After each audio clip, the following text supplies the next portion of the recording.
I woke up to the smell of burnt coffee and my mother-in-law's perfume. My eyes snapped open. That perfume. Chanel number 5, the version from 2019 that she bulk ordered before they reformulated it. I hadn't smelled it in years. Couldn't have smelled it in years because Margaret Chen switched to Tom Ford in 2021 after my phone. I grabbed it from the nightstand, hands shaking. The lock screen made my heart stop. March 15th, 2019. I sat up so fast the room spun. My apartment. The old apartment in Soma, the one bedroom with the broken heating and the view of the dumpsters. I'd moved out of this place in May 2019, and after they made me sign, this was impossible. I looked down at my hands. 32 years old again, no wedding ring yet. The scar on my left palm from the prototype incident was gone. Wouldn't happen for another 6 months. My hair was longer, darker, unstyled in the messy bun I used to sleep in before I learned better. The coffee smell was getting stronger. Someone was in my kitchen. My body moved on autopilot, muscle memory from a life I'd already lived padding across the cold floor to the kitchen doorway. And there they were. Daniel, my future husband, my future betrayer, and his mother. "Morning, sleepyhead." Daniel smiled at me, that boyish grin that used to make my stomach flip. Now it made me nauseous. "Mom brought breakfast. We need to talk about the Series A terms." Margaret Chen sat at my tiny kitchen table like she owned it, expensive handbag perched on the chair beside her, tablet open to a document I recognized. The document. The one that would destroy my life. "The lawyer sent over the final paperwork," she said, not bothering with good morning. "We need your signature today. The investors are getting impatient." I stood there in my old pajamas, the ones with the coffee stain I'd never quite gotten out, and felt something crack open inside my chest. Not my heart. That had broken already in another life when was 57 years old and dying of cancer in a county hospital because I couldn't afford better. When Daniel visited me once out of what he called obligation, with his second wife waiting in the car. No, this was something else cracking, something harder and colder. I was 24 years back in time, and I remembered everything. "Emily," Daniel's smile flickered. "You okay? You look weird." I looked weird. I probably looked like someone who'd just been handed a second chance by God or the universe or whatever entity-governed cosmic do-overs. Someone who'd spent 24 years watching the company I built with my own hands.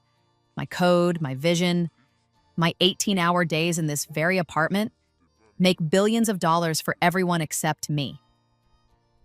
"I need coffee first," I heard myself say. Already made it." Daniel gestured to the pot. "The way you like it." He hadn't made it the way I liked it. He'd made it the way he liked it, burned and bitter, because Daniel Chen had never bothered to learn how anyone else took their coffee. But in my first life, I'd drunk it anyway. I'd drunk his terrible coffee and smiled, and been grateful he was there at all. I poured myself a cup now and added cream until it was pale tan, the way I actually preferred. Margaret's eyes narrowed slightly. "So," I sat down across from her, "the Series A. $10 million valuation, $2 million investment." Margaret's manicured finger traced across the tablet screen. "Parker Ventures is very excited about Memory Lock's potential, but they need a clean cap table. No complicated equity structures." Memory Lock, my baby. The enterprise password management system I'd coded in this apartment over 16 months of sleepless nights and ramen dinners. The software that would, by 2025, be on every Fortune 500 computer in America. In my first life, I'd owned 85% of it on this day. By tomorrow, I'd own nothing. "The thing is," Margaret continued, her tone suggesting she was being patient with a slow child, that startups need streamlined leadership. "Daniel has the business degree, the connections. You're the technical talent, which is valuable, but engineers are replaceable," I finished for her. She blinked. "I wouldn't put it that way." "How would you put it?" "Emily." Daniel sat down next to me, putting his hand over mine. The touch made my skin crawl. I didn't pull away, not yet. "You know, I love what you've built, but Mom's right. I can take this to the next level. You're incredible at coding, but scaling a business? That's a different skill set.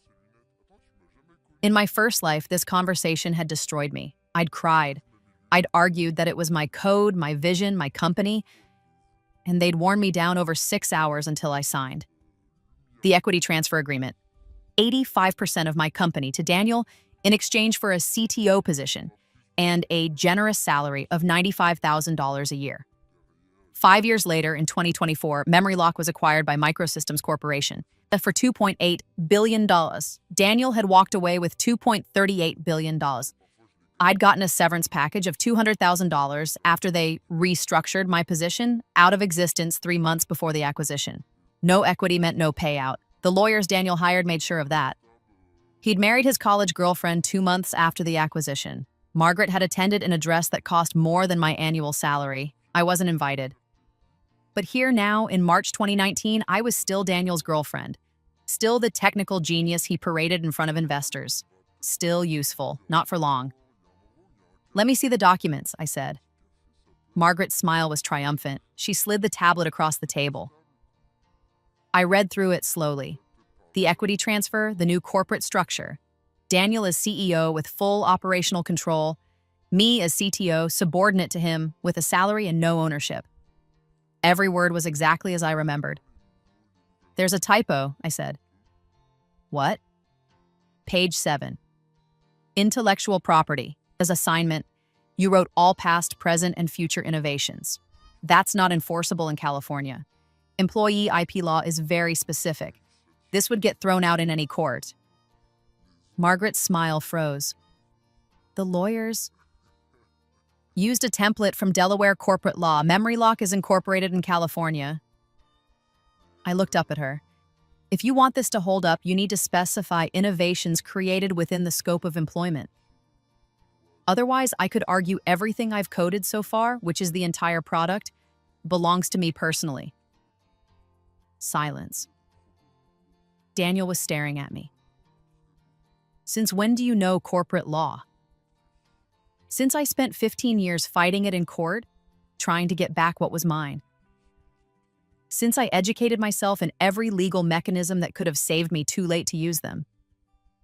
"I've been reading," I said simply. "Well," Margaret recovered quickly. "Then it's good we're catching this now. I'll have the lawyers revise." "No." The word dropped into the kitchen, like a stone. "No?" Margaret's perfectly shaped eyebrows rose. "I'm not signing." I watched Daniel's face cycle through confusion, disbelief, and then there it was, anger. The anger he'd always hidden so well behind the easy smile and the sweet words. The anger that came out in my first life after the wedding, in small cruelties and casual dismissals. "Emily, we've been planning this for months." His voice was tight. "The investors are expecting—" "Then you should have consulted me before making promises." I stood up, still holding the tablet. "This is my company, my code, my vision. If Parker Ventures wants to invest, they can invest in a company I own." "Don't be ridiculous." Margaret stood too. "You're a 26-year-old engineer with no business experience. No investor will trust you to run a company." "Then I guess they won't invest." "Emily." Daniel grabbed my arm. Not hard, not yet. But his fingers pressed into my bicep in a way that would have made me fold in. My first life. "Think about what you're saying. This is our future, our life together." I looked at his hand on my arm, at the face I'd loved once before I learned what it really meant when he smiled. "There's no our life together, Daniel. There's my company, which you want to steal. And there's my future, which doesn't include you." I pulled my arm free. "Get out of my apartment." "You're making a huge mistake," Margaret said. Her voice had gone cold, imperious. "Without us, you'll have nothing. Do you understand? Nothing." "I understand perfectly." I walked to the door and opened it. "Now get out before I call security." They left. Daniel's face was red with rage he was barely containing. Margaret's expression promised retribution. I closed the door behind them and locked it. Then I walked to the bathroom and threw up. My hands were shaking. My whole body was shaking. I'd just blown up my life, both lives, in under 10 minutes. But I'd also just saved myself. Splashed water on my face and looked in the mirror. 26 years old, alive, aware, armed with 24 years of knowledge about what came next. Memory lock would still be acquired by Microsystems in 2024. I knew that with absolute certainty because I'd lived it. The technology was that good, the market timing was that perfect, and Microsystems' CEO, Richard fucking Caldwell, had wanted this specific product for that specific year. But the path to that acquisition could be different, would be different. I grabbed my laptop and opened a new document, started typing. Everything I remembered, every detail of the next 5 years, the exact date Parker Ventures would have offered to invest, March 23, 2019. The counteroffer they'd accept, $12 million valuation, same $2 million investment, but I retained 70% ownership. The launch of our enterprise product, September 2019, 6 months ahead of the original schedule I'd been forced to delay because Daniel wanted to perfect the marketing. The critical security flaw that wouldn't be discovered until 2021, costing us 3 major clients. I could fix that now, patch it before it became a problem. The acquisition offer from TechCorp in January 2023, $800 million, which Daniel had rejected because Margaret told him to hold out for more. That had been the right call, actually. Microsystems' offer 18 months later was better. But the key, the absolute key, was the corporate structure. In my first life, Daniel had set up a complicated system of holding companies and trusts. He'd claimed it was for tax optimization. Really, it was to make sure that when my CTO position was eliminated, I had no claim to the acquisition payout. The equity I'd signed away went to Daniel's personal holding company. When MemoryLock was acquired, that holding company got the payout, and I got nothing. This time, I'd structure it differently. I opened my phone and scrolled through my contacts. There, Patricia Okonkwo, in my first life, Patricia had been a junior associate at a mid-tier law firm in 2019. By 2043, when I died, she was a named partner at one of the most powerful corporate law firms in Silicon Valley. We'd met when she did pro bono work for a support group I'd joined, founders who'd been forced out of their own companies. She'd cried at my hospital bedside and said she wished she'd known me earlier. When she could have helped, now she could. I texted her, "Patricia, it's Emily Park. We met at the TechCrunch conference last month. I need a lawyer for my startup. Equity protection and corporate structure. Can you meet today?" The TechCrunch conference had been in February. I'd gone alone because Daniel said it was a waste of time. Patricia had been there recruiting for her firm. We talked for 10 minutes about IP law, exchanged cards, never followed up. This time, we would. My phone buzzed within minutes. "Emily, yes, I'm free at 2 p.m. Coffee? Your office. This is serious. I'll book a conference room." I got dressed. Not the casual startup uniform of jeans and a hoodie. The black suit I'd bought for my grandmother's funeral and worn exactly once. Professional. Serious. Then I made a list. There were 3 critical things I needed to do in the next 6 months. 1. Maintain complete control of MemoryLock through a legal structure so airtight that no one could force me out or dilute my ownership. 2. Accelerate product development to capture market share before the competitors I knew were coming. 3. Position myself as the irreplaceable face and brain of the company so that when acquisition time came, the buyers would only want to deal with me. Daniel and Margaret thought I was just an engineer, that I couldn't run a business. They were about to learn exactly how wrong they were. Patricia Okonkwo's office was in a converted Victorian in Hayes Valley, the kind of place that tried very hard to look casual and disruptive but cost a fortune in rent. She met me in the lobby looking exactly as I remembered from my first life. Sharp eyes, natural hair pulled back in a bun, a suit that was slightly too big because she'd bought it aspirational and hadn't quite grown into her partner-track confidence yet. "Emily!" She shook my hand with the firm grip of someone who'd been told that mattered. "So good to hear from you. Come on up." The conference room was small, glass-walled, overlooking the street. Patricia set down 2 kombucha bottles. This was San Francisco, after all, and pulled out a legal pad. "So," she said, "tell me about your company." I told her. Not everything, not about the Rebirth or the 24 years of knowledge, but I told her about MemoryLock, about the technology, about the potential market, and I told her about Daniel. He wants you to transfer 85% equity for a salary position? Patricia's pen stopped moving. Emily, that's not an investment structure, that's theft. I know. Does he have any claim to the IP? Did he contribute to the code? No, it's 100% my work. I built it before we even started dating. Then why would you consider this at all? Because he told me I couldn't do it alone. Because his mother had connections and I was scared. Because I was 26 and stupid and in love. I'm not considering it, I said. I said no this morning. That's why I'm here. Patricia leaned back in her chair. Okay, good, smart. What do you need from me? I need a corporate structure that protects me, that ensures no matter what happens, investment, acquisition, going public, I maintain control of my company and benefit from its success. Standard founder protection, we can do that. Dual class stock structure, super voting shares for you. No, I leaned forward to say, I don't want standard, I want unbreakable.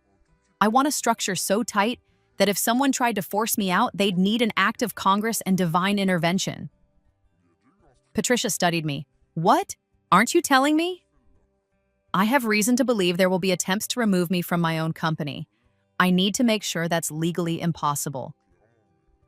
By whom? Daniel? By people with money and connections who think engineers can't run businesses. She was quiet for a moment, then she picked up her pen again. Okay, let's build you a fortress. We spent 4 hours in that conference room. Patricia brought in her senior partner, a woman named Judith Reeves who'd been practicing corporate law since the first dot-com boom. Between the two of them, they designed a corporate structure that would have made Machiavelli proud. The key points. 1. I would own 100% of MemoryLock through a personal holding company, Park Technologies LLC. The holding company would have one owner, me, and ironclad operating agreements that prevented any forced sale or transfer of ownership. 2. If I took on investors, they would buy non-voting preferred shares in MemoryLock itself, not in Parky's Technologies. I would maintain absolute voting control. 3. Any employment agreements would explicitly state that my position as CEO could only be terminated by a unanimous vote of all board members, and I would always control enough board seats to prevent that. 4. All IP would be licensed from Park Technologies to MemoryLock. Even if someone somehow took over MemoryLock, they'd have no right to the actual code without my permission. This is aggressive, Judith said, reviewing the documents we'd drafted. Investors might balk. Let them. You're really prepared to walk away from funding if they won't accept these terms? I thought about dying in that hospital, watching Daniel on TV at some tech conference talking about the company he built. His company. Always his company, even though every line of code was mine. Yes, I said, Moaz. I'm prepared to walk away from anyone who won't respect my ownership of what I created. Patricia was grinning. I like you. Will this hold up in court? If drafted properly, absolutely. California is very protective of founders' rights, especially in cases of IP ownership. The key is documenting everything now, before there's any question of contribution or shared creation. Judith looked at me over her reading glasses. I assume you have documentation? Evidence that you created MemoryLock independently? I had 16 months of commit logs, all time-stamped, all from my personal laptop. I had emails to potential clients from before I'd even met Daniel. I had my initial provisional patent application, filed in my name alone. I have everything, I said. Then you're in an excellent position. Judith closed her laptop. We'll draft the documents and file the holding company paperwork this week. You should have everything in place before you take any investor meetings. There's one more thing, I said. I need you to send a cease and desist letter to Daniel Chen. Patricia raised her eyebrows. On what grounds? He's been telling people he's the CEO of MemoryLock. He's been negotiating with investors as if he has authority to make decisions about my company. That's fraud. Is he representing himself as CEO in writing anywhere? I pulled out my phone and showed them Daniel's LinkedIn profile. CEO, Memory Lock Technologies. Since January 2019. Judith smiled. It wasn't a nice smile. Oh, that's sloppy. Yes, we can work with that. The cease and desist went out Friday afternoon. Daniel called me 16 times. I didn't answer. His mother called twice. I didn't answer that either. Instead, I worked. I'd lost 5 years in my first life to bad management decisions, to Daniel's insistence on strategic patience, to marketing campaigns that targeted the wrong customers and product features that diluted our core offering. I wasn't losing those years again. I pulled up my codebase and started fixing the security flaw that wouldn't be discovered until 2021. It was buried deep in ISHA. The encryption protocol, a subtle vulnerability in how we handled session tokens. In my first life, a security researcher had found it and disclosed it publicly, leading to a nightmare week of emergency patches and 3 Fortune 500 companies pulling their contracts. I fixed it in an afternoon. Then I optimized the authentication algorithm, cutting response time by 40%. In my first life, we hadn't done that until 2022. I implemented the enterprise dashboard features that Daniel had deprioritized as not urgent. They were urgent. They were the difference between landing IBM as a client in 2019 versus 2021. I worked through the weekend, barely slept, ordered food when my stomach hurt too much to ignore. This was familiar. This was how I'd built Memory Lock in the first place, fueled by coffee and ambition and the unshakable belief that I was creating something important. But this time, I wasn't naive. I knew exactly how important it was. I knew its value down to the dollar, 2.8 billion. Monday morning, Parker Ventures called. Emily, hi, this is Josh Saunders from Parker Ventures. We've been trying to reach Daniel, but Daniel doesn't work for Memory Lock, I said pleasantly. I'm the CEO and sole owner. If you want to discuss investment, you'll need to talk to me. Pause. There seems to be some confusion. We've been in discussions with Daniel for months about investing in my company without my knowledge or permission. Yes, I'm aware that's fraud. He had no authority to negotiate on Memory Lock's behalf. But I'm happy to discuss investment terms directly with you, if you're still interested. Another pause. Longer this time. I could hear typing in the background. Ms. Park, I'm going to need to call you back. Sure, you have my number. He called back 2 hours later. I've spoken with our legal team. They've advised me that we need to start these discussions from scratch. Daniel represented himself as, I know what he represented himself as. He lied. The question is, are you interested in investing in Memory Lock or not? Because if you are, I have terms. If you're not, I have other meetings to take. I didn't have other meetings, but Josh Saunders didn't know that. Yes, we're interested. Can you come in tomorrow? Thursday, 2 p.m., and I'll be bringing my lawyer. I hung up before he could negotiate. Patricia was delighted. You're terrifying. I'm informed. There's a difference. What's your strategy going in? 12 million valuation, 2 million investment for 16.7% equity. Non-voting preferred shares. I maintain full operational control and board majority. Take it or leave it. They'll try to negotiate you down to 8 or 10 million valuation. Then they'll fail. Because I knew something Josh Saunders didn't know. I knew that in 6 months, our biggest competitor, SecurePass, would have a catastrophic data breach that would destroy their reputation and send every enterprise security officer looking for alternatives. I knew that by end of year, Memory Lock would be the fastest growing security startup in the Valley. Parker Ventures would make 120x return on their investment when Microsystems acquired us in 2024. At 12 million valuation, they'd make slightly less than at 8 million, but they'd still make a fortune. They just didn't know it yet. The meeting on Thursday was exactly as brutal as I expected. Josh Saunders brought 2 associates and a lawyer. I brought Patricia. We met in Parker Ventures' conference room in Menlo Park, all glass and modernist furniture and a view of the 101 freeway.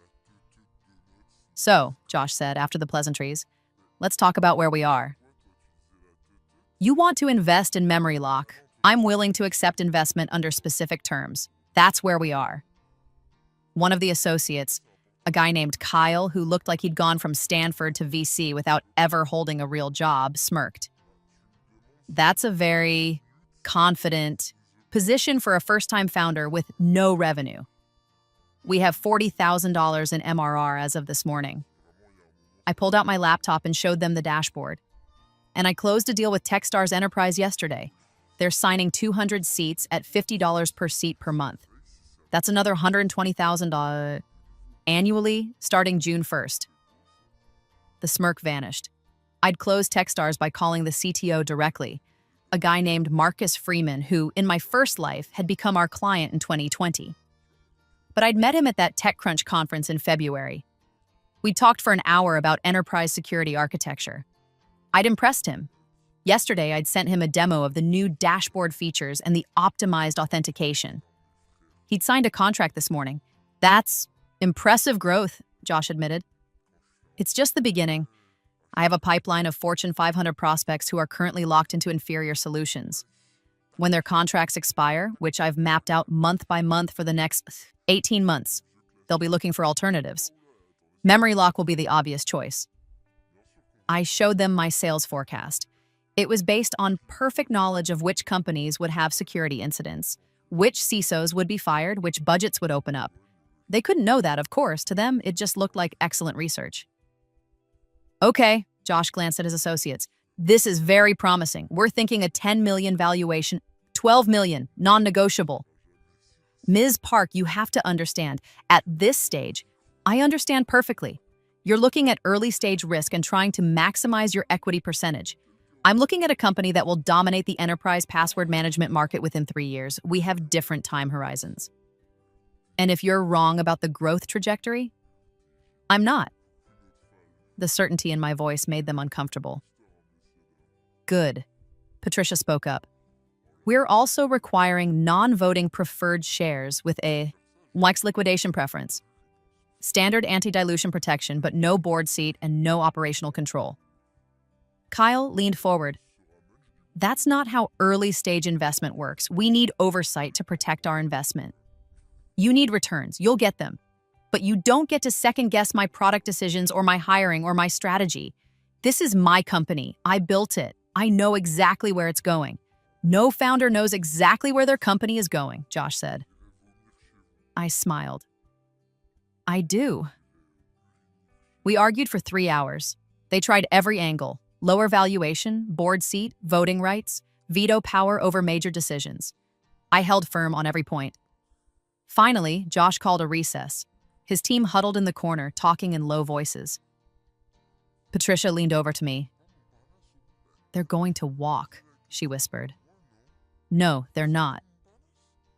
Emily, you're not giving them anything. They're investors. They want returns. Everything else is ego. Josh came back to the table. 12 million valuation, 2 million investment, non-voting preferred, but we want monthly financial reporting and quarterly board observer rights. Monthly reporting, yes. Observer rights, no. You'll get the same quarterly updates all investors get. That's non-standard. So is a first-time founder who closes Fortune 500 clients before her Series A. Take it or leave it, Josh. Those are my terms. He looked at me for a long moment. Then he looked at his laptop at the revenue numbers at the Techstars contract. We'll need to run this by our partners. You have until Monday. After that, I'm taking meetings with other firms. I stood up. Patricia scrambled to follow me. In the elevator, she grabbed my arm. Holy shit! Emily, that was necessary. You're either completely brilliant or completely insane. Both, probably. My phone rang Saturday morning. Josh Saunders. We're in. 12 million valuation, your terms. When can you sign? I smiled at my ceiling, saying, Monday morning, have your lawyer send the documents to Patricia Okonkwo. And Josh, thank you for believing in memory lock. Thank you for not shopping this to Sequoia. I hadn't even thought of Sequoia. But sure, let him think I had leverage I didn't use. I hung up and lay in bed, staring at the cracks in the ceiling of my shitty Soma apartment. In my first life, I'd signed away my company on March 16th. Today was March 28th. 12 days later, and instead of losing everything, I'd just secured $2 million in funding while maintaining 83.3% ownership. And Daniel Chen had nothing. My phone buzzed. A text from a number I didn't have saved, but I recognized it anyway. Daniels, we need to talk. What you're doing is insane. You can't run a company alone. You're going to fail and lose everything. Call me. I deleted it. Another text came through immediately. I'm trying to help you. My mom knows people. We can fix this. You're making enemies. Enemies. That was almost funny. In my first life, I'd spent decades without enemies because I'd been too irrelevant to bother hating. Just the woman who'd coded something valuable and been stupid enough to give it away. This time, I'd rather have enemies than be invisible. I blocked his number. Then I got up and got to work. The next 6 months were a blur of code and customer calls and careful strategy. I hired slowly, deliberately. 3 engineers I remembered from my first life, good people who'd been underpaid at dying startups. I offered them equity and meaningful work and the chance to build something that mattered. I hired a head of sales, Jennifer Martinez, who in my first life had been a mid-level account executive at Salesforce. I'd met her at a conference in 2022 after she'd spent 3 years breaking records. But in 2019, she was restless and ambitious and looking for a startup to join. I offered her 2% equity and a commission structure that would make her rich if we succeeded. She signed on immediately. Why me? She asked. You could hire someone with more enterprise experience. Because you're going to be the best enterprise sales executive in the Valley in 5 years. I'm just hiring you before everyone else figures it out. She'd laughed, but she'd also blushed. That's quite a prediction. I'm good at predictions. By September, we had 15 employees and $400,000 in MRR. By December, we'd crossed $1 million in ARR, and I was turning down acquisition offers. Small offers, relatively. TechCorp wanted to buy us for $30 million. Oracle offered $45 million. In my first life, Daniel had been tempted by these offers. He'd wanted the quick exit, the immediate payout. It had taken Margaret's greed to convince him to hold out for more. This time, I didn't need convincing. I knew exactly how much MemoryLock was worth, and it was a lot more than $45 million. Not interested, I told the Oracle corporate development team. Ms. Park, this is a very generous offer for a company your size. In 3 years, you'll regret not offering more. I hung up. Jennifer caught me after the call. Emily, we just turned down $45 million. Yes. That's life-changing money. It's also about 30 times less than what this company will be worth. She stared at me. You're that confident? I am. Okay. She took a breath. Okay, I'm trusting you. Good. Because we have a meeting with IBM next week and I need you to close them. She closed them. $500,000 annual contract, expandable to $2 million as they rolled MemoryLock out across their divisions. We celebrated in the office with champagne that cost $12 a bottle because we were still a startup and I was still careful with money. But in my head, I was calculating. IBM would expand to the full $2 million by 2021. And they'd be one of our strongest advocates when Microsystems started asking questions about acquisition targets in 2023. Everything was going according to plan. Better than plan, actually. Because in my first life, we'd been smaller at this stage. Daniel's caution and Margaret's interference had slowed us down. This time, without them, we were growing faster, which meant the acquisition offer, when it came, would be bigger. I didn't hear from Daniel again until April 2020. We were in the middle of the pandemic lockdown. My team was fully remote. I'd made that call in February before most companies took COVID seriously. Another advantage of living through 2020 before, I knew exactly when to pull the trigger on work from home. My phone rang at 11 p.m. on a Tuesday. Unknown number. I almost didn't answer. Emily.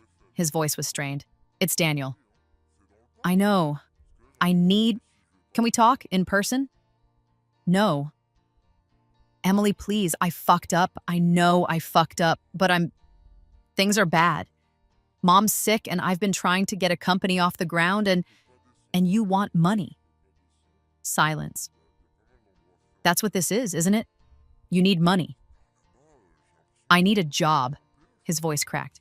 Emily, I've been trying for a year. No one will hire me. When they Google my name, they see the cease and desist, and they see you and they ask what happened, and you have to explain that you tried to steal your girlfriend's company? That's not what happened. That's exactly what happened. You tried to convince me to sign over my equity. When I refused, you impersonated a CEO to negotiate investment deals without authority. That's fraud, Daniel. The only reason I didn't press charges is because Patricia talked me out of it. I was trying to help. You were trying to help yourself. You and Margaret wanted the glory and the money, and you thought I was too stupid or too weak to stop you. He was crying now. I could hear it in his breathing. In my first life, these tears would have destroyed me, would have made me question everything, made me wonder if I'd been too harsh. This time, I felt nothing. I can't help you, I said. Emily, please. Goodbye, Daniel. Hung up and blocked the number. Then I went back to work. The pandemic was chaos for most companies, but for Memory Lock, it was opportunity. With everyone working remotely, enterprise security became critical overnight. CISOs who'd been dragging their feet on password management solutions suddenly had urgent budget. We grew from 4 million ARR to 15 million ARR in 8 months. By January 2021, we were the fastest growing security startup in the Valley. By June, we'd crossed 25 million ARR, and I was hiring my 50th employee. Jennifer became VP of Sales. The 3 engineers I'd hired early became directors of their teams. I promoted from within whenever possible, building loyalty and culture. And I waited, because I knew what was coming in 2023. The TechCorp acquisition offer came right on schedule. January 2023, $800 million. I was in my new office. We'd moved to a proper headquarters in Palo Alto, nothing too flashy, but professional. When my assistant told me there's was a call from TechCorp's CEO. Put it through. Ms. Park, I'm Jason Chen, CEO of TechCorp. I'd like to discuss a potential acquisition. Not interested. I haven't told you the offer yet. It doesn't matter. Memory Lock isn't for sale. Ms. Park, we're prepared to offer. I said no, Mr. Chen. But thank you for your interest. I hung up. My CFO, a brilliant woman named Sarah Kim, who I'd hired in 2021, knocked on my door. Did you just turn down TechCorp without hearing their offer? Yes. Emily, that was probably $500 million minimum. Probably closer to $800 million. She sat down. And you said no. I said no. Are you going to tell me why? Because in 18 months, we'll get a better offer. From who? Microsystems. Sarah blinked. The Microsystems? Richard Caldwell's company? That's the one. Emily, how could you possibly know that? I smiled. Because I know Richard Caldwell is building an enterprise security suite, and he needs a password management solution. He's been developing one internally, but it's not as good as ours. By mid-2024, he'll realize he can't compete, and he'll want to acquire us instead. That's a very specific prediction. I'm good at predictions. And if you're wrong, I'm not. I wasn't. Because in my first life, this had happened exactly this way. The only difference was that Daniel had owned the company then. Daniel had taken the TechCorp offer after 6 months of negotiation in July 2023, and Microsystems had acquired them for $2.8 billion in January 2024. But Daniel had sold too early. He'd gotten a good price, sure, but if he'd waited 6 more months, he could have gotten more than triple. I was going to wait. Sarah was watching me with an expression I couldn't quite read. You know something. I know a lot of things. Emily, I'm your CFO. I need to understand the strategy here. If you're making decisions based on insider information, I'm not. I don't know anything about Microsystems plans that isn't public. I just know our industry and I know what Caldwell needs and I know we're the best solution. That was technically true. Everything I knew about Microsystem's internal development was from my first life, from interviews and articles published after the acquisition. Nothing that wasn't public eventually. Okay, Sarah said slowly. I trust you, but Emily, you're betting the entire company on this. If Microsystems doesn't make an offer, yes, they will. But if they don't, or if they offer less than TechCorp, they won't. She threw up her hands. You're impossible. I'm right. I was right. The first contact from Microsystems came in June 2024. Not an acquisition offer, not yet. Just a meeting request from their corporate development team. They want to discuss partnership opportunities, my assistant said. Tell them I'm available next week. The meeting was at Microsystems headquarters in Seattle. They sent a private jet, which was both impressive and telling. You didn't send a private jet for a minor partnership discussion. Richard Caldwell himself was in the meeting. That was unexpected. CEOs didn't usually attend early-stage acquisition talks. But there he was, 63 years old, silver-haired, sharp-eyed, looking exactly like his photos. Ms. Park, he shook my hand. Thank you for coming. Mr. Caldwell, I'm intrigued. We sat down in a conference room with a view of the Seattle skyline. His corporate development team, 3 vice presidents and a fleet of lawyers took their seats. Let's not waste time, Caldwell said. We've been watching Memory Lock for 18 months. You've built something impressive. Thank you. We've also been building our own password management solution. It's adequate, but it's not as good as yours. I waited. We'd like to acquire Memory Lock. I'm listening. One of the VPs pulled up a presentation. Market analysis, competitor, landscape, Microsystems enterprise security strategy. It was thorough and professional and entirely unnecessary because I already knew everything they were going to say. We're prepared to offer $1.2 billion, Caldwell said. The room went quiet. $1.2 billion. Less than Daniel had gotten in my first life, but still a staggering amount for a company that had been worth nothing 5 years ago. No, I said. Caldwell raised an eyebrow. No? Memory Lock is worth more than that. Ms. Park, with all respect, $1.2 billion is an excellent in my first year, I had $400,000 in MRR. This year, I have $60 million in ARR, and I'm projecting $85 million by end of year. I have contracts with 200 of the Fortune 500. My customer retention rate is 98%, and my net dollar retention is 125% because my clients keep expanding their contracts. I'm growing 180% year over year in a market that's about to explode because of increasing regulatory requirements around data security. I told these house my card, laptop, and showed them my projections. In 3 years, Memory Lock will be doing $400 million in ARR. You're not buying a $60 million company. You're buying a $400 million company at a discount. The VPs exchanged glances. That's an aggressive projection, one of them said. It's conservative, actually. I can show you the pipeline. I did, customer by customer, contract by contract. Some of them hadn't signed yet, wouldn't sign for months, but I knew they would. I'd seen it happen before. Caldwell was leaning forward, studying the numbers. $2 billion, he said suddenly. The VPs looked startled. Sir, she's right. Look at the retention numbers. Look at the expansion rate. This isn't a product sale. This is a platform play. If we integrate Memory Lock into our enterprise suite, we lock in customers for the entire security stack. He looked at me. But I need you to stay. 3-year retention agreement. You run the password management division. In my first life, I'd been forced out before the acquisition. No job, no equity, no payout. This time, I was being offered $2 billion and a division president role. What's the equity split? I asked. How much of the company do you own? 83.3%. One of the VPs choked on his coffee. You maintained that much ownership through multiple funding rounds? Caldwell looked impressed. I built this company. I wasn't going to let anyone take it from me. He smiled.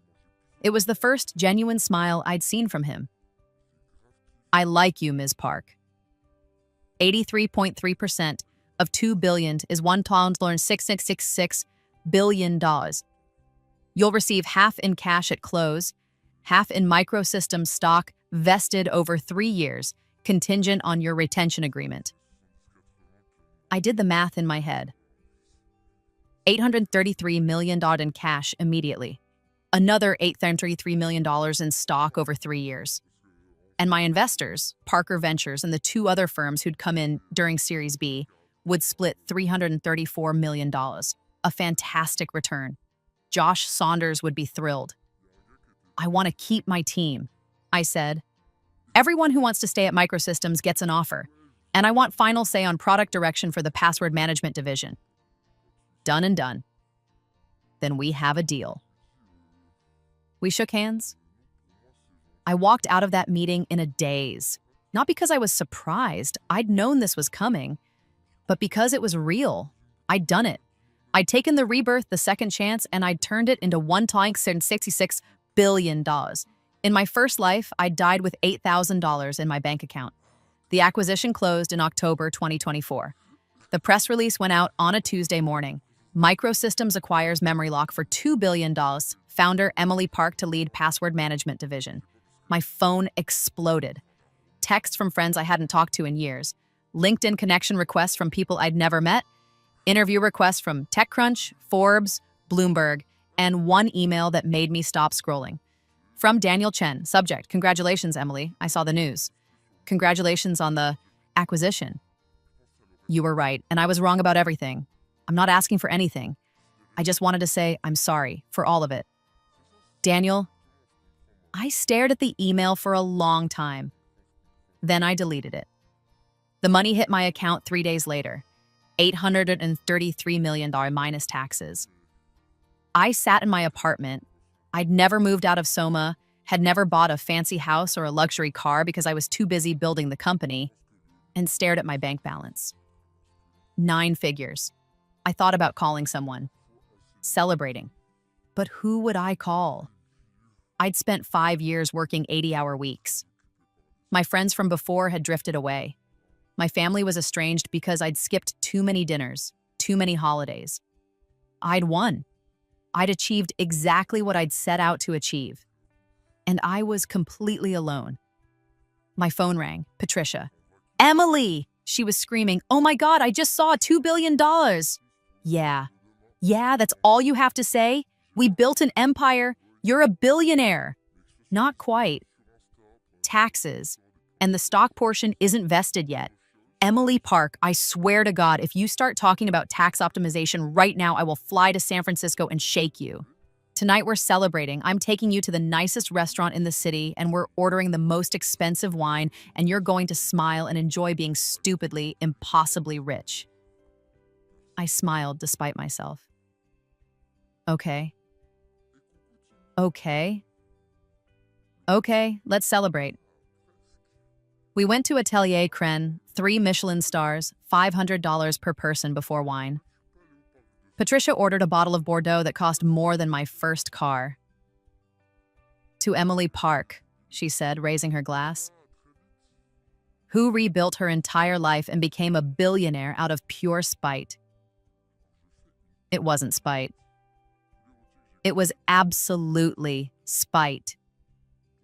You saw the people who wronged you and decided to win so hard they'd choke on it. I clinked my glass against hers. Okay, maybe some spite.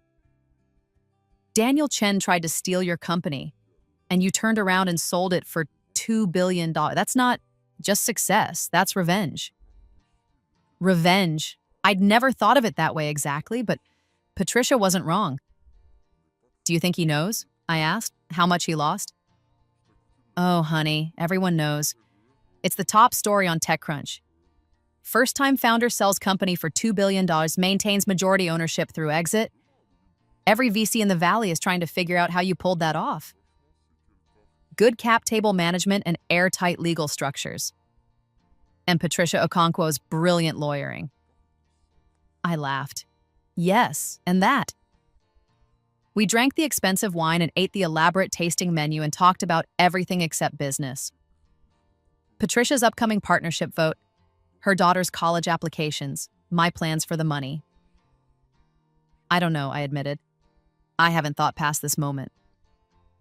You're 31 years old and you never have to work again. The world is yours. 31. In my first life, I'd been 31 in 2024 too. But I'd been broke, bitter, watching Daniel's success from the outside. This time, I was the success. What happened to Daniel? I asked suddenly. Did you ever hear? Patricia's expression shifted by, do you really want to know? Yes. He tried to raise funding for another startup in 2020. No one would touch him after the cease and desist.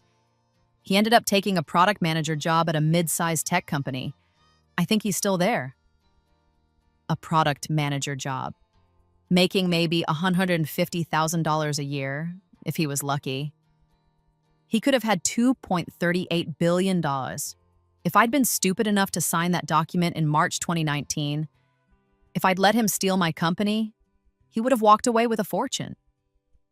Instead, he had a product manager job and I had $833 million in the bank and another $833 million coming. I don't feel bad for him, I said. You shouldn't. He tried to rob you. You just made sure he failed. The waiter brought our next course, some kind of deconstructed vegetable thing that probably had a French name I couldn't pronounce. It was delicious. What about his mother? I asked. Patricia made a face. Margaret Chen, she got early onset Alzheimer's in 2021. Daniel's been taking care of her. I should have felt something about that. Sympathy, maybe. But I remembered Margaret in my kitchen telling me that engineers were replaceable, telling me I'd have nothing without them. I hope she got the care she needed, I said, because it was the polite thing to say. Very diplomatic. I'm not a monster, Patricia. I just wasn't going to let them destroy my life. They tried to destroy your life. You destroyed theirs instead. That's not monstrous. That's just fair. Was it fair? I'd had an advantage they couldn't have imagined. Rebirth. 24 years of knowledge. I'd known exactly what was coming and how to position myself. But then again, they'd tried to cheat me when they thought I was weak and naive. The only difference was that I'd been stronger than they realized. To fairness, I said, raising my glass. To revenge, Patricia corrected. To winning, I compromised. We both drank. The 3-year retention agreement at Microsystems was exactly what I expected. Long days, intense meetings, corporate politics. But I was good at it. Better than I'd been in my first life because I'd already learned these lessons. I knew which battles to fight and which to let go. I knew which executives were threats and which were allies. I knew how to navigate Richard Caldwell's management style, how to present data so he'd agree with my proposals. The password management division thrived under my leadership. We integrated memory lock technology into the broader Microsystems security suite. We launched new features I'd been planning since 2019. We hit $200 million in ARR by 2026. And my Microsystems stock vested right on schedule. $277.7 million per year for 3 years.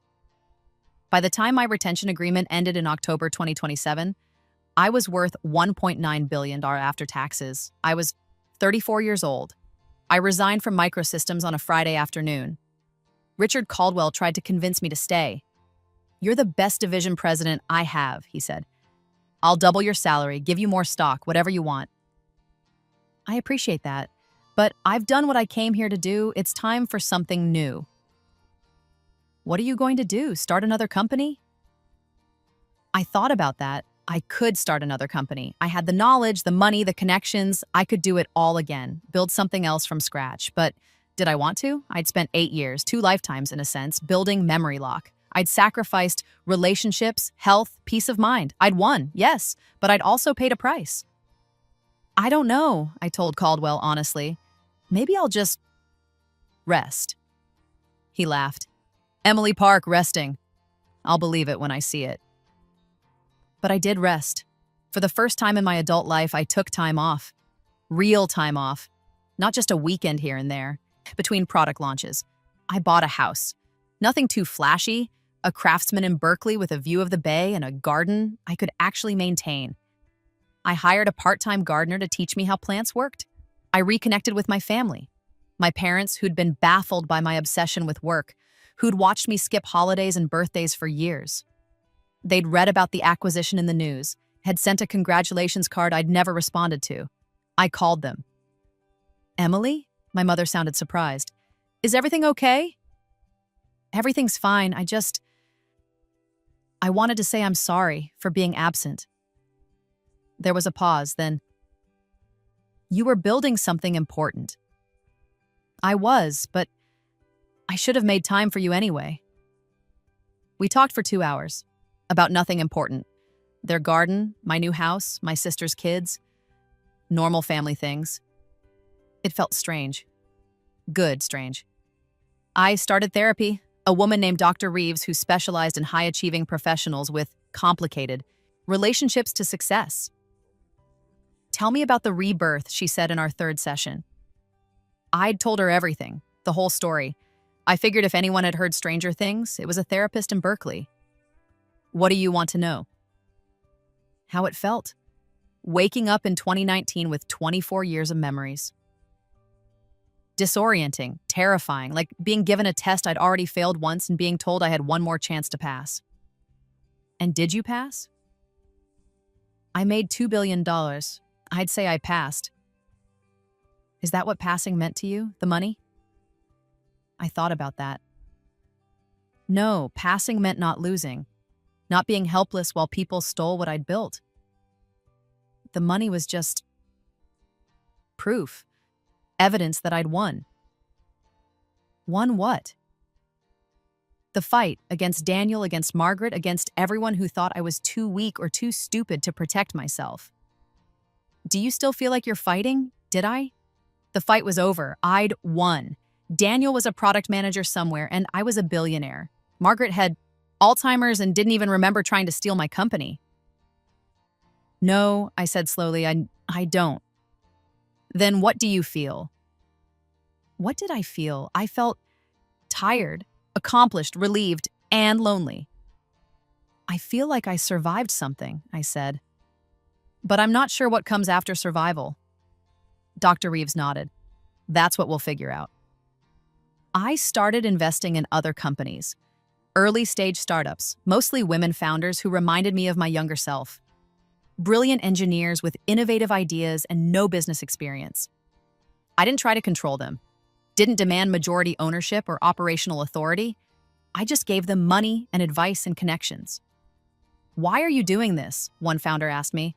Her name was Priya, and she'd built an AI-powered medical diagnostics tool. "You could be starting your own company, making more billions." "I've made enough billions," I said. Now I'm interested in making sure other people don't get screwed the way I almost did. Almost? Long story. I invested in 12 companies in 2 years. 10 of them succeeded. 2 failed, but the founders learned from the experience and went on to build other successful startups. I became known as a founder-friendly investor, someone who understood the technical side but didn't micromanage, someone who'd actually built something themselves. Forbes did a profile on me. Emily Park, the billionaire who's redefining angel investing. I didn't love the attention, but I understood it was part of the role. And then, in June 2029, I got an email that changed everything. From Jennifer Martinez. Subject, coffee. "Hey, Emily, I know you're busy doing the billionaire thing, but I'm in Berkeley this weekend visiting family. Want to grab coffee? I have something I want to run by you. Jennifer Martinez, my first VP of sales at MemoryLock." She'd stayed at Microsystems after the acquisition, had done incredibly well. Last I'd heard, she was running enterprise sales for the entire, security division. I met her at a cafe on 4th Street. She looked the same, sharp, energetic, wearing a suit on a Saturday because she'd probably come from a client meeting. "Emily," she hugged me. "You look good. Retirement suits you." "I'm not retired, I'm just selectively employed." She laughed. "Right, I've seen your investment portfolio. You're as busy as ever." We ordered coffee. She took hers black, I still added cream, and sat in the corner. So, I said, what did you want to run by me? I'm leaving microsystems. That was unexpected. Why? You're crushing it there. I am, but I want to build something of my own. I've been thinking about it for a year and I finally have an idea I'm excited about. Tell me. She pulled out her laptop and showed me a presentation. Enterprise sales automation, AI-powered, designed to eliminate the busy work that consumed 60% of most sales reps' time. It was brilliant. It was exactly the kind of thing that would explode in the next 5 years as AI tools matured. I want you to be my first investor, Jennifer said. Not just because you have money, because you understand what it's like to build something from scratch, and because I trust you not to screw me over. I smiled. Smart. So, will you invest? I looked at the presentation, at the market analysis, the technical architecture, the go-to-market strategy. It was solid, more than solid. Yes, but I have conditions. Okay. You maintain at least 60% ownership through your Series A. You control the board. You make all final decisions on product and strategy. And you use Patricia Okonkwo as your corporate attorney. Jennifer blinked. Those are very founder-friendly conditions. They're the conditions I wish someone had offered me. If you want my money, those are the terms. Emily, that's basically you giving me money and asking for nothing in return. I'm asking for equity. I think you're going to build something incredible and I want to be part of it, but I'm not interested in controlling you. I'm interested in supporting you. She was quiet for a moment. Then she reached across the table and shook my hand. Deal. Jennifer's company, Sales IQ, raised a seed round in September 2029. I put in $2 million for 8% equity. Patricia drafted the documents, making sure Jennifer's ownership was protected. You're building a pattern, Patricia observed, investing in founders who remind you of yourself. Is that bad? No, it's just interesting. You're creating the ecosystem you wish had existed for you. She wasn't wrong. I invested in 6 more companies that year. All women, all technical founders, all building products they'd coded themselves.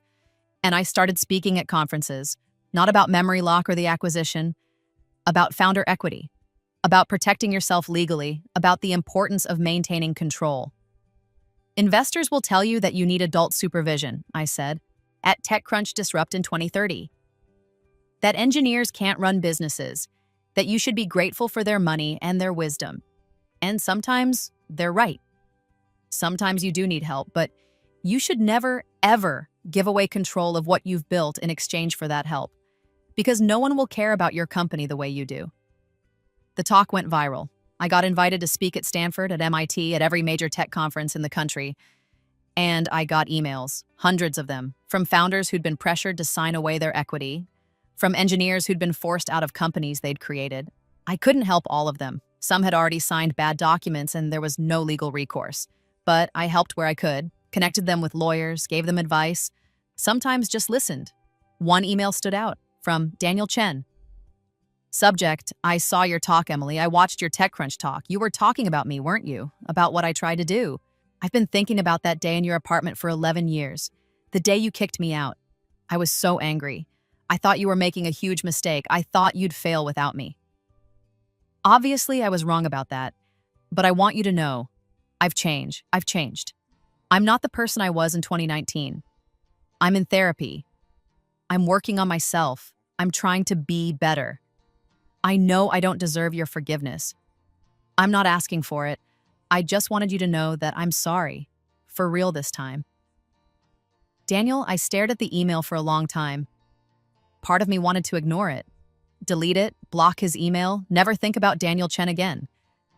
But another part of me, the part that had spent 8 years in therapy, that had learned to let go of anger, knew that wasn't healthy. I wrote back, Daniel, thank you for the apology. I appreciate it, even if it's 11 years late. I don't know if I forgive you. Forgiveness isn't really the point. You tried to take something from me and I stopped you. That's the end of the story. but I'm glad you're working on yourself. Everyone deserves the chance to be better. I hope you find peace. Emily. I hit send before I could overthink it. His response came an hour later. That's more than I deserve. Thank you, and that was it. The end of the Daniel Chen chapter of my life. I found out later, through mutual connections, the way you find out about exes, that he'd quit his product manager job and gone back to school. Business school. He was teaching entrepreneurship at a community college, helping first-time founders avoid the mistakes he'd made. It was oddly fitting. In 2032, Jennifer's company Sales IQ was acquired by Oracle for $900 million. She'd maintained 65% ownership through the exit. She called me from the signing ceremony crying with joy. Emily, I did it. I actually did it. You did. I'm so proud of you. I wouldn't have done it without you, without your investment, without your advice. You would have done it anyway, maybe with different investors, but you would have done it. You're brilliant and driven, and you were always going to succeed. Still, thank you. My 8% was worth $72 million. A nice return, but more than that, it was proof of concept. Proof that founder-friendly investing worked, that you could make money without exploiting the people building the companies. I expanded my investing, started a fund, Park Ventures, specifically for women technical founders. $100 million initial fund size, all my own money. The pitch was simple. We invest in brilliant engineers building innovative products. We provide capital, advice, and connections. We don't take control. We funded 37 companies in the first 3 years. 28 succeeded, 9 failed. The successes more than made up for the failures. And I mentored, spent hours on calls with founders who were struggling with difficult decisions, who were being pressured by other investors, who just needed someone who'd been there to tell them it would be okay. I became the investor I'd needed in 2019. It felt right. In March 2035, I turned 42. I'd been alive for 66 years across 2 lifetimes. I'd built a billion-dollar company, survived cancer in one life and avoided it in another, outlived my betrayer's ambitions. I was wealthy beyond measure, successful by any metric, surrounded by people I'd helped succeed, and for the first time since waking up in 2019, I felt genuinely happy. Not the manic happiness of winning, not the vindictive satisfaction of revenge, just contentment, peace. I threw a small dinner party at my house in Berkeley. Patricia, Jennifer, Sarah, Kim, a few of the founders I'd invested in, my parents, my sister, and her kids. A toast, Patricia said, raising her glass, to Emily Park, the woman who rewrote her own story and helped rewrite everyone else's. To Emily, everyone chorused. I looked around the table at these people who'd become my family, who'd succeeded partly because I'd helped them, but mostly because they'd done the work themselves. This was what came after survival. This was what came after winning. This was life. Thank you, I said, all of you, for being here, for being part of this. Where else would we be? Jennifer grinned. You're the reason half of us are millionaires. You're the reason you're millionaires. I just didn't get in your way. Later that night, after everyone had gone home, I sat in my garden and thought about the other timeline. The one where I'd signed the document, where I'd lost everything, that Emily had died alone and broke and forgotten. This Emily was alive and rich and remembered. The rebirth had been a gift, a cosmic do-over I hadn't earned but had used ruthlessly. I'd changed everything. My life, yes, but also the lives of the dozens of founders I'd invested in, the lives of their employees, the lives of the customers who benefited from their products. One buzz, signature, or one refusal to sign had rippled out into the world and changed it. I looked up at the stars, the same stars that had been there in 2043 when I died the first time, and I wondered if somewhere in the multiverse, first timeline Emily was looking up too. I hoped she was proud. I hoped she knew that she got her revenge. And I hoped she knew that revenge in the end wasn't the point. The point was living well, building things that mattered, helping others succeed. The point was that Daniel Chen tried to take my company, and I said no. And that no, that one word spoken in my shitty Soma apartment 16 years ago, had changed everything. I went inside and opened my laptop, I had 3 pitch decks to review from founders who'd applied to Park Ventures, young women who'd coded brilliant solutions to hard problems and needed someone to believe in them. I'd believe in them. I'd invest in them. I'd make sure they didn't have to fight the battles I'd fought. That was my legacy, not the $2 billion or the successful exits or the Forbes profiles. My legacy was every founder who kept their equity because I'd shown them how. Every woman who said no to a bad deal because she'd heard me speak. Every engineer who built something incredible and actually got to keep it. That was worth more than any acquisition. I opened the first pitch deck and started reading. After all, I had work to do, and this time I was doing it right.